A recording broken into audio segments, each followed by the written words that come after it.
We're in the kitchen. Oh, yeah. And we're about to cook up some collard greens. Yeah, but not the southern style. Oh, no. The African style. Mm-hmm. Both connected. Okay.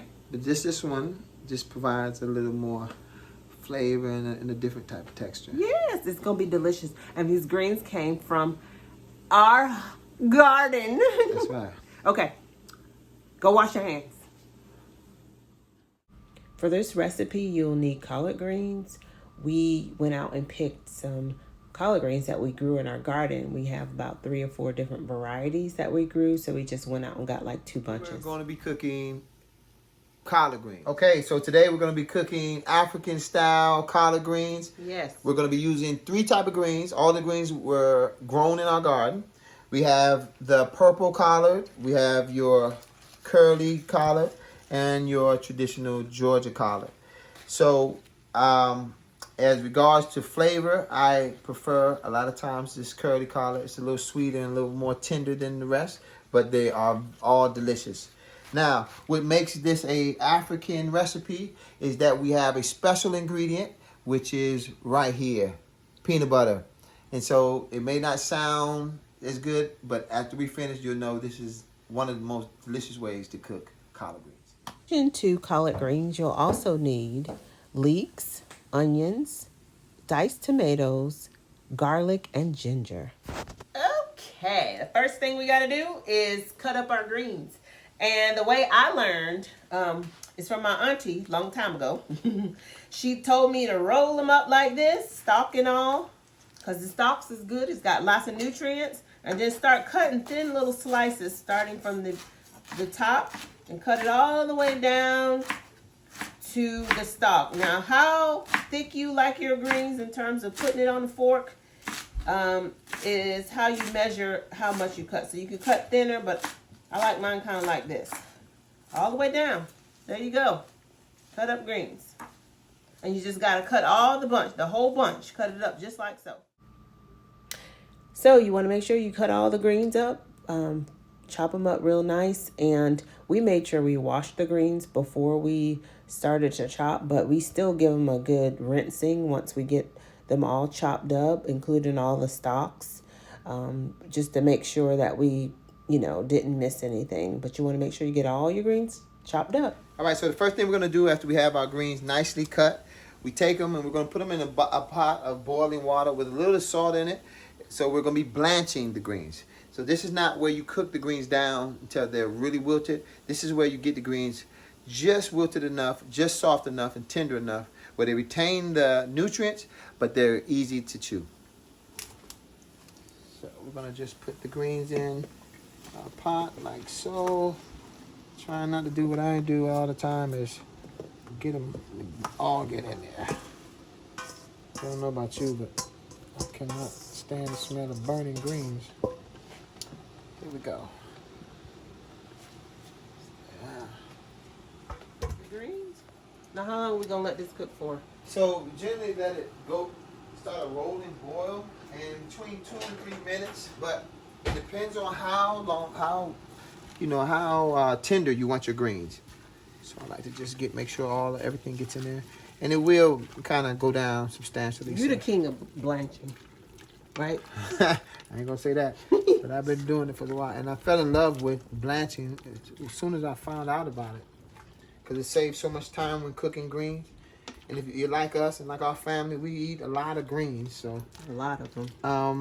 Now, when I do my blanching, honey, I put salt in the water. Do you? Absolutely. Okay. Yeah. You didn't say that. We just wanted to show. So, and I don't really measure my salt. No, I don't. But how I make sure I have enough salt is like if I taste the water, I want to taste a little bit of the salt in it. Yeah. And so this is our Himalayan pink salt. We're almost out. We need to get some more. But that's what went in that pot. It looks like we're ready to take it out, right? Take them out. Yeah, you still have a bright green, but you see how they're wilted. That's perfect. It's time to take them out. All right, let's take them out.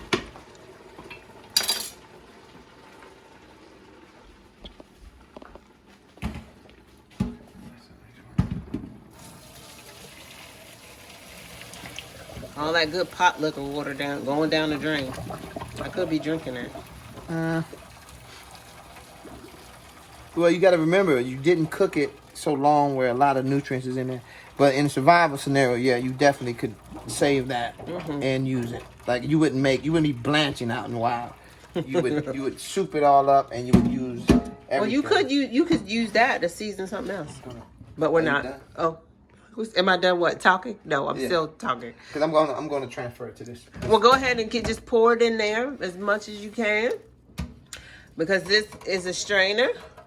And then, okay, that's good. That's good. And then you're gonna run water over it. Yes. I'm gonna run some cold water over it. Okay, just take that and put it on the stove. And now you run the water over it, like so. Yeah, you want to make sure you get it, stop the cooking process so it doesn't get too soft. After cooling the greens, set them aside, and now it's time to prepare the peanut stew. We're putting in about a tablespoon or two of coconut oil. So we put the onions in. We got leeks. And we got leeks out of the garden again. Yeah.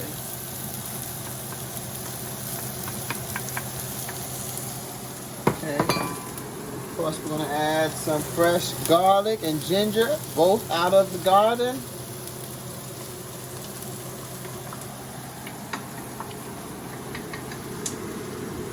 And the last bit of cherry tomatoes that we harvested from the garden. Out of the garden again. Yum, yum. Now, you cook your vegetables down until the onions are translucent. Seasonings. And so we're going to add in some paprika, some black pepper. And this paprika is smoked paprika. About a teaspoon or so of that. Some black pepper, which fresh cracked in here. About a teaspoon of that. If you're heavy-handed, you might put in more than that of your black pepper. Just get it all cooked down. It's already smelling delicious. Awesome. It's peanut butter time. Peanut butter time. So about 2 heavy-handed tablespoons of good old delicious peanut butter. Hey. yeah, we're gonna go with it's really supposed to be half a cup. Okay. So generally for the amount of greens that we have, I'm gonna do Wow, that's a lot, honey. what I can see just eyeballing as a half a cup. Okay, your eyeballs are bigger than mine. All right. Do you want me to lick the spoon? No. Let's not go there. It's a family station. All right, so what we do is we just stir it around, and you'll see it all start to break down here. Once we get it all whipped together. Next, you'll want to add in some chicken stock or vegetable stock. Here we're adding in all organic, low sodium chicken stock, 2 cups of it. And you can substitute, if you don't have chicken stock, you can also use water, like 2 cups of water. And then if you have a bouillon cube, you can do that. Put that in there. But you want to stir in that well and bring to a boil. And now it's time to add in the greens. See, we're adding all of our greens in that has been sitting. You add that in and stir it around well. You like greens? Yeah. Yeah, they're delicious. You like greens? It's like jelly. Guess what we put in the greens? Peanut butter. So we're gonna stir those around. Peanut butter. Make sure everything is This is our secret ingredient, cashew butter. In addition to peanut butter, we're gonna add some cashew butter in there. And we'll probably put about, how many tablespoons, Liz? just about 2. 2.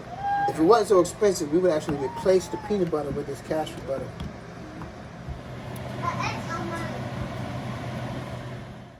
Let the greens cook on the stove for about 10 or 15 minutes. We cook the greens down. See, they're swimming in that sweet sauce. And then next, we'll put them in our bowl here. Putting them in the bowl. Getting ready to serve it up.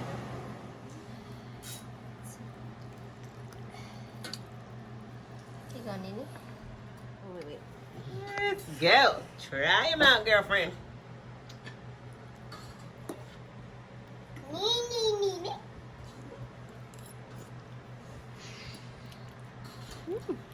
Tastes good. Oh, it tastes really good. Yes. It might taste really good too. Uh-huh. And there you have it. It's a good light peanut butter taste. Really light, fluffy. Tastes kind of sweet. It's really good. All right.